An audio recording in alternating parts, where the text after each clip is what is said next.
नमस्कार, बहुत बहुत स्वागत है आपका। चीन को दरअसल अब भारत और नेपाल की नजदीकी खटक रही है।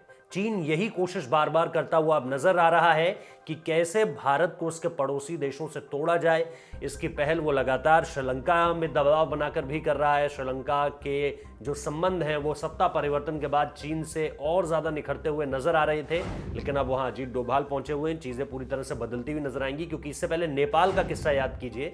जब रॉ चीफ वहां पहुंचे, एनएसए ने फोन पर बात की। इसके अलावा आर्मी चीफ यानी जनरल मनोज मुकुंद नरवणे भी वहां पर पहुंचे थे, और इसके बाद चीजें पूरी तरह से बदलती हुई नजर आई। नेपाल की तरफ से भारतीय सेना अध्यक्ष को वहां का सर्वोच्च सम्मान भी दिया गया, और इसके साथ साथ लगातार ये बातें सामने आने लगी कि अब नेपाल पुरानी स्थिति में नहीं है। यानी नेपाल पहले लगातार चीन जो उसे कह रहा था उस तरह से वो हरकतें कर रहा था, और भारत को लगातार ये बताने की कोशिश कर रहा था कि हम आप पे किसी भी तरह से निर्भर नहीं है। लेकिन अब भारत और नेपाल की नजदीकियां एक बार फिर से बढ़ी हैं, तो ऐसे में शी जिनपिंग ने यानी चीन के राष्ट्रपति ने नेपाल के रक्षा मंत्री के साथ एक मुलाकात करने के लिए चीन के रक्षा मंत्री को भेजा है।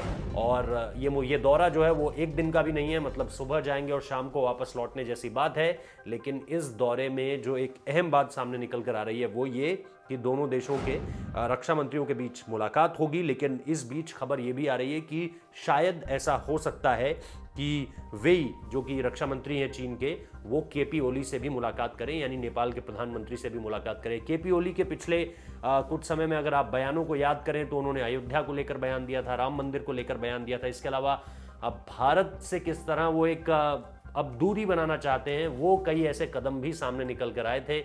इसमें भारत नेपाल सीमा के वो रास्ते भी थे जिनका इस्तेमाल पहले नेपाल करता था, लेकिन अब जो है नेपाल ये कह रहा था कि हम अपनी तरफ सड़क खुद बना लेंगे, हमें भारत की किसी भी तरह की कोई ज़रूरत है नहीं। लेकिन इसके बाद जैसा मैंने आपको पहले ही बताया कि रॉ के चीफ ने मुलाकात की। इसके अलावा भारतीय सेना प्रमुख ने वहां जाकर जो है वो बातचीत की। उसके बाद चीजें पूरी तरह से बदलती हुई नजर आई। अब जब चीजें बदल गई हैं तो इसका डर चीन को सता रहा है, और यही डर सामने निकल कर आया है। तो ऐसे में बहुत दिलचस्प हो जाता है ये देखना कि अब यहां से चीजें कैसे आगे बढ़ेंगी। क्या चीन के रक्षा मंत्री के जाने के बाद क्या नेपाल का रवैया फिर से एक बार बदलेगा, या स्थिति पहले जैसे ही रहने वाली है?